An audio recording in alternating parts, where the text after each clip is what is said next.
وَإِذِ اسْتَسْقَى مُوسَى لِقَوْمِهِ فَقُلْنَا اضْرِب بِّعَصَاكَ الْحَجَرَ فَانفَجَرَتْ مِنْهُ 12 عَيْنًا قَدْ عَلِمَ كُلُّ أُنَاسٍ مَّشْرَبَهُمْ كُلُوا وَاشْرَبُوا مِن رِّزْقِ اللَّهِ وَلَا تَعْثَوْا فِي الْأَرْضِ مُفْسِدِينَ۔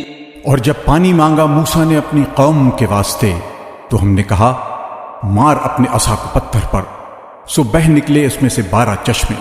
پہچان لیا ہر قوم نے اپنا گھاٹ، کھاؤ اور پیو اللہ کی روزی اور نہ پھرو ملک میں فساد مچاتے۔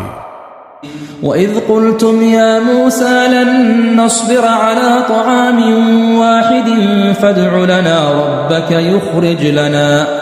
فادع لنا ربك يخرج لنا مما تنبت الأرض من بقلها وقثائها وفومها وعدسها وبصلها